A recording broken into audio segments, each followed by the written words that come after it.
Vamos a considerar algunos pasajes que nos hablan de esto. En Isaías capítulo 61, versículo 10, leemos en la versión Biblia de las Américas: En gran manera me gozaré en el Señor, mi alma se regocijará en mi Dios, porque Él me ha vestido de ropas de salvación, me ha envuelto en manto de justicia, como el novio se engalana con una corona, como la novia se adorna con sus joyas.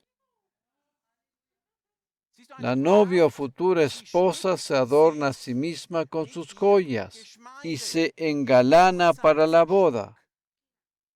En relación a esto, el profeta Jeremías dice lo siguiente: ¿Se olvida una virgen de sus adornos o una novia de su atavío? Pues mi pueblo me ha olvidado por innumerables días. Jeremías capítulo 2, versículo 32, versión Biblia de las Américas. A veces, cuando observo el cuerpo de Cristo en general, me da la impresión que estamos tan ocupados con tantas otras cosas que nos olvidamos completamente de ataviarnos para la futura boda. La iglesia, como novia o futura esposa de Cristo, debe adornarse a sí misma. La iglesia, como novia o futura esposa de Cristo, debe adornarse a sí misma. ¿Sabes lo que el término adorno representa simbólicamente en la palabra de Dios? Para saberlo, vamos a considerar el siguiente pasaje. 1 Pedro capítulo 3, versículos 3 y 4, versión Biblia de las Américas. Y que vuestro adorno no sea externo, peinados ostentosos, joyas de oro, vestidos lujosos, sino que sea el yo interno con el adorno incorruptible de un espíritu tierno y sereno, lo cual es precioso delante de Dios, Nuestro corazón o espíritu renacido o ser interior es el adorno más preciado. El versículo 4 de este pasaje que acabamos de considerar lo describe claramente. Este es también el adorno más precioso que podemos tener como iglesia local. Como integrantes de la iglesia local, debemos esforzarnos en mantener la unidad del espíritu. Ese es el mejor adorno que puede tener una iglesia. En el libro de Efesios, el apóstol Pablo habla de llegar a la unidad de la fe. Este es el mejor atavío que la iglesia, la novia o futura esposa de Cristo, puede tener. Este es el adorno con que nos podemos ataviar a nosotros mismos.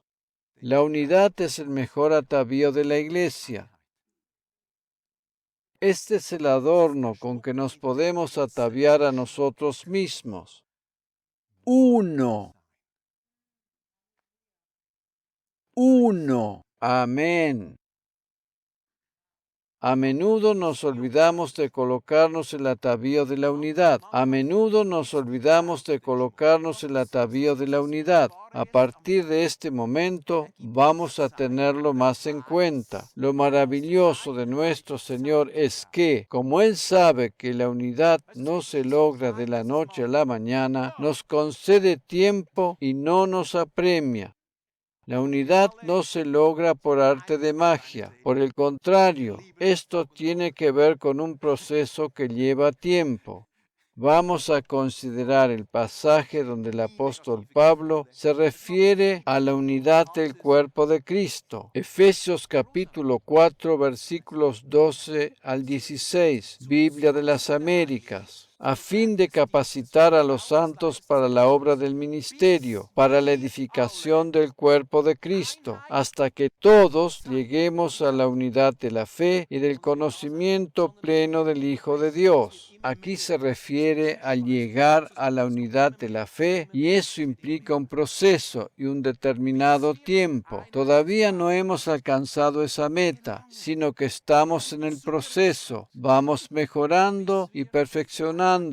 Somos capacitados por Dios para llegar a alcanzar esa meta, a la condición de un hombre maduro, a la medida de la estatura de la plenitud de Cristo, para que ya no seamos niños, somos sacudidos por las olas y llevados de aquí para allá por todo viento de doctrina, por la astucia de los hombres, por las artimañas engañosas del error, sino que hablando la verdad en amor, crezcamos en todos los aspectos en aquel que es la cabeza, es decir, Cristo, de quien todo el cuerpo, estando bien ajustado y unido por la cohesión que las coyunturas proveen, conforme al funcionamiento adecuado de cada miembro, produce el crecimiento del cuerpo para su propia edificación en amor. Cuando hablamos de unidad en nuestra iglesia local, estamos queriendo decir que vamos a trabajar juntos, ayudándonos y apoyándonos mutuamente en todo lo que hagamos. Cuando nos apoyamos mutuamente, crecemos en el amor.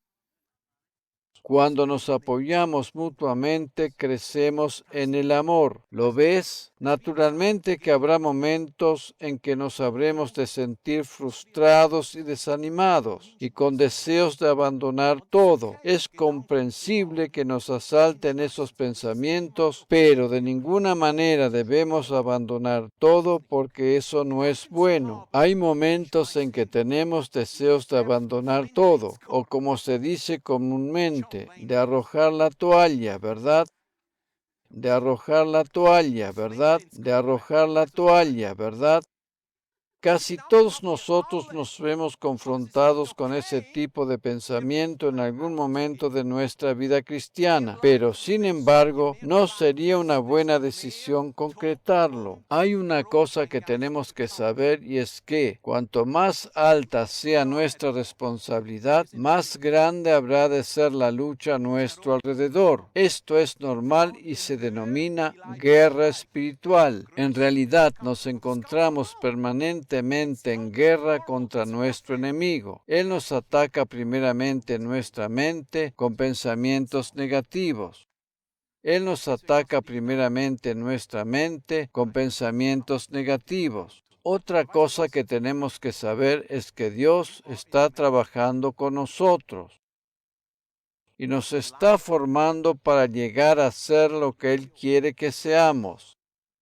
Y nos está formando para llegar a ser lo que Él quiere que seamos. Amén. Por lo tanto, teniendo en cuenta esto y sabiendo que la unidad requiere tiempo, no nos tenemos que sentir mal si no hemos alcanzado todavía la meta que deseamos. Estamos andando en esa dirección. A fin y al cabo, todos los dolores que nos pueda provocar este proceso habrán de servir para fortalecernos. Cada vez que logremos vencer los sentimientos de desánimo que nos atacan, saldremos fortalecidos. Pensemos solamente en lo que el Señor padeció por nosotros. Él fue escarnecido, derramó lágrimas, sudó gotas de sangre. Cuando observamos las cosas desde esa perspectiva, nuestros sufrimientos se tornan diminutos y carecen de importancia. Cuando dirigimos nuestros propios ojos hacia Jesús, los estamos quitando al mismo tiempo de nuestras propias dificultades. Amén. Debemos poner la mirada en lo que es realmente verdadero, a saber, en el Señor. Cuando renunciamos al egoísmo, estamos dando pasos hacia la unidad. Si cada uno de nosotros hacemos esto, vamos a lograr la unidad. Es importante también respetar a aquellos que todavía no han alcanzado el lugar donde tendrían que estar.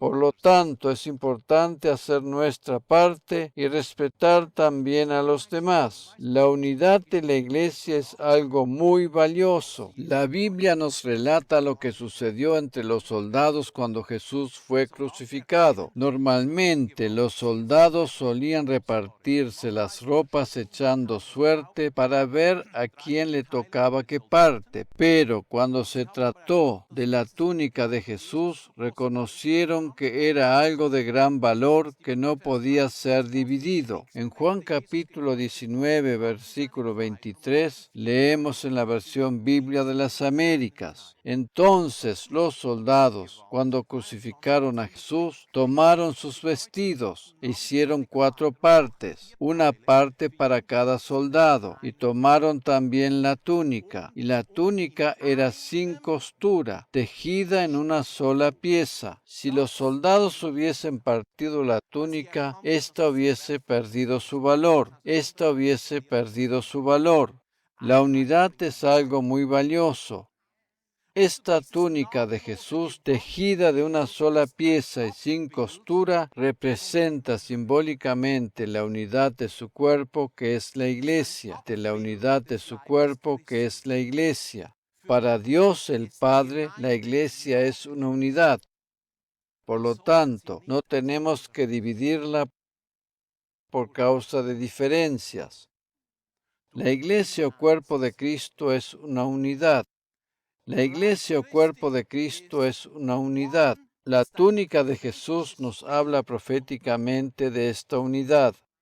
Todos aquellos que le hemos aceptado como Salvador personal, formamos parte de su cuerpo y conformamos una unidad. Actuemos de acuerdo a ella con respecto a nuestro comportamiento mutuo. Amén. Deberíamos ser tan listos como aquellos soldados para darnos cuenta que la unidad es algo muy valioso y no merece la pena romperla. Todos los creyentes hemos sido hechos uno con Cristo y juntos conformamos una unidad, la cual tendría que ser indivisible. Durante el reinado de Salomón, la nación de Israel se dividió en 2 partes, el norte y el sur, y eso fue lo que la debilitó. El único reino que se mantuvo más o menos firme hasta hoy es el del sur, mientras que el del norte se dispersó en la diáspora. La Iglesia, como cuerpo de Cristo, generalmente hablando, no puede experimentar esta división. Sin embargo, puede haber una desunión interna entre sus miembros. No permitamos que esto ocurra. Todos los creyentes conformamos una unidad porque pertenecemos al mismo cuerpo de Cristo, el cual es absolutamente indivisible. Pero si damos lugar al egoísmo, podemos estar desunidos entre nosotros. Dios nos ha llamado a estar unidos para obtener mayores resultados. Si estamos divididos, perdemos. Este es un principio espiritual. Cuando un matrimonio se divorcia, ambos cónyuges experimentan pérdidas. La división representa merma. Sin embargo, si ambos están unidos, experimentarán ganancia. De la misma manera sucede en la Iglesia. Si estamos unidos, tenemos más autoridad, más revelación, más potencial, mayor cantidad de finanzas, y todo eso contribuye en definitiva a un mayor crecimiento. ¿Quién desea asistir a una iglesia que está dividida? Es de vital importancia que el liderazgo de la iglesia actúe en unidad, pues ésta se transmite a la congregación. Si el liderazgo está dividido, no puede dirigir ni adecuada ni exitosamente a la iglesia. Todos tenemos más si estamos unidos. Cuando estamos unidos tenemos más deseos de vivir, pero si nos encontramos en medio de discordias y pleitos, perdemos el ánimo y nos venimos abajo. Cuando un matrimonio se divorcia, son los niños los que más sufren y esto puede conducirlos más tarde a determinadas cosas que no son buenas para ellos. Pero gracias a Dios que existe la iglesia para recibir y sostener a aquellos que han sido dañados por esta situación. Por esa razón es de vital importancia que la iglesia funcione en unidad, porque esa es la única manera de poder ayudar eficientemente a aquellos que ya han sido dañados por la vida. Amén.